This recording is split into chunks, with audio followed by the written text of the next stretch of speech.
We were in Pine Ridge Reservation this morning, and what we saw on that reservation, I think, should shock and concern every American.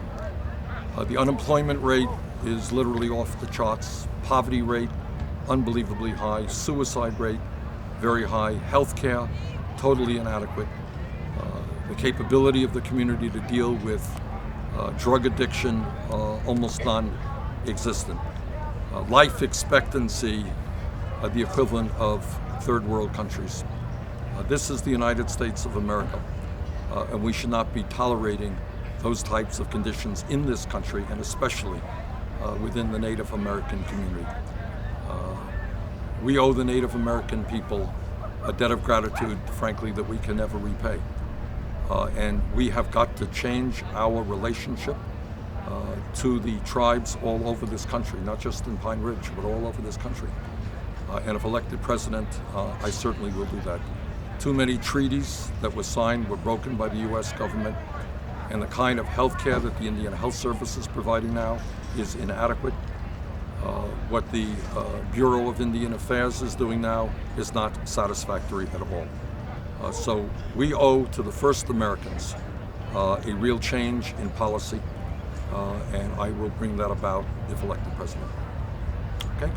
Can we ask you a couple of political questions? Sure. It's a big day in Washington, and there was a meeting between Donald Trump, Paul Ryan, and other top Republicans. Paul Ryan said the meeting was encouraging but did not endorse Donald Trump. What do you make of that? Nothing. I mean, to my mind, the Republicans have to work out their differences between an extreme right-wing party that now wants to cut Social Security in most instances, cut Medicare, cut Medicaid, and give huge tax breaks to billionaires. And they have to work out those policies with their candidate for president, who seems to change his views virtually every day, except when he continues to insult Latinos and Mexicans and Muslims and women and veterans and African Americans. They've got a serious problem. An extreme right-wing party dealing with a guy who changes his views every day from bad to worse. So I will let the Republicans worry about their future. My job right now is to work as hard as we can in the next 5 weeks to win the Democratic nomination. Senator, your campaign put out a fundraising email saying that the party might be courting disaster if they nominated Clinton. Do you think that Clinton will beat Donald Trump? Well, this is what I think. I think all of the objective evidence, every poll that I have seen, that anyone has seen in the last 6 weeks or so, whether it is a national poll, whether it is a statewide poll, shows that Bernie Sanders does much better against Donald Trump than does Hillary Clinton. And I know that Hillary Clinton and I disagree on many, many issues. One area that we do agree on is we both believe it would be a disaster for Donald Trump to become president of the United States. And what the Democratic Convention is really going to have to think very hard about, including the over 400 superdelegates who came on board Secretary Clinton's campaign even before I got into the race or anyone else got into the race. They are going to have to make a determination. Which candidate can most effectively defeat Donald Trump? And I think the answer is Bernie Sanders for two reasons. Number one, it's all of the polls. Number two, our campaign is generating the energy and the enthusiasm that will lead to victory in November.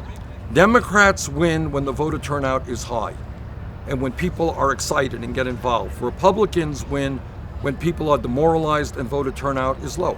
I honestly believe, and I think the evidence is pretty overwhelming, that it is our campaign that is generating the excitement and the energy among working people and among young people, which will result in a high voter turnout and Democratic victory in November. So I am not here to say that Hillary Clinton can't defeat Donald Trump.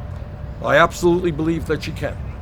But I believe, quite honestly, that Bernie Sanders is the stronger candidate. Senator, on the point with superdelegates, yesterday you said you'd be having conversations with Absolutely. Some of them. Have those meetings have calls been made? Well, I'll tell you something interesting. Out in California, Congressman Huffman, apparently who was on board the Clinton campaign, announced that he no longer was. And what he said is he wants the people in his district to have a voice in determining how his vote will go, and he will go with his district. I don't know how his district will go, but that is, I think, a step in the right direction. And the appeals that we're going to be making are twofold. Number one, in those states where we have won significant victories, and I'm not talking about a point or two, but where we have won significant victories. Just last week, as you know, we won in West Virginia. Secretary Clinton got 36% of the vote. We won by 15 points, and yet 6 out of 7 superdelegates from West Virginia are saying they're supporting Secretary Clinton. Why are they rejecting what the people in their own state said? It's worse in the state of Washington, in Minnesota, in New Hampshire. So we are, and not just me, I think the people in those states are going to be having very strong conversations with their superdelegates and say, you know what? Why don't you listen to what the people of our states are saying? Support Bernie Sanders. And the second discussion that we have, as I mentioned a moment ago, is we will be talking to the superdelegates who have come on board Secretary Clinton even before I was in the campaign. Think about how dumb that is, how undemocratic that is, how just establishment-oriented that is. To say, oh, we're going to support this candidate. We don't know who else is running. There has not been one vote cast, but we're sure we want this person to be president. I think that makes no sense at all. And by the way, those are the kinds of issues that we will deal with if I win or if I lose at the Democratic convention. So the message to the superdelegates is we have got to defeat Donald Trump. Not to defeat Donald Trump will be a disaster for this country. Take a hard look at the evidence. And the evidence is that Bernie Sanders is the strongest candidate. Is there someone in your campaign who's heading up that effort to reach out to superdelegates? Has Yes. that begun? Yeah, Who we is are. that? Well, let me get to you. The answer is yes. We'll talk about that more later. But we are certainly going to call up virtually all of the superdelegates. Okay, thank you all very much. On Pine Ridge. Yeah. So, you've been in politics for a long time, for a number of years. Do you feel, as a senator or a congressman, or in your roles in Vermont, that you personally have done enough to help the Native American communities? No, I don't. I don't, nor do I believe Congress has, nor do I believe the presidents have. Look, the results are there to see. How can anybody say they have done enough when you're looking at a community that is living in third world conditions? So what's the first step? The life expectancy is not higher than many third world countries. The first step is to shake up the the Bureau of Indian Affairs and the Indian Health Service, and to get them to deliver the kinds of services that the people in the Native American communities need and deserve. The second issue is to figure out how we create jobs and economic development in those areas. When you have unemployment rates that are off the charts, it is not surprising that you're going to have poverty and drug addiction and alcoholism. So we have got to create jobs in those communities. We got to bring the federal government, state government, and the communities together to figure out the best way forward. But we also have got to understand this is going to take resources. And as President of the United States, I will push and appropriate those resources. Where did that interest come from? Where did the interest in Native Americans come from?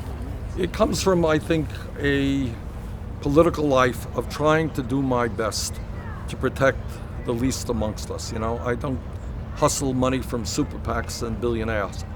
I try to get an understanding of the reality of American life. And I've learned a lot in this campaign. I must be very honest to you. It was, to me, a very emotional experience being in Flint, Michigan, and seeing what a broken infrastructure there and a water system which is poisoning the children is doing to that community.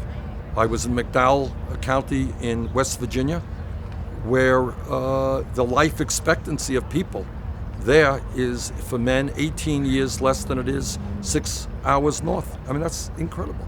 That's insane. And to go to a Native American reservation like Pine Ridge and see where very few kids are going to make it to college, many of these children are going to drop out, where substance abuse is rampant, where life expectancy is of a third world level, it is unacceptable, that's all.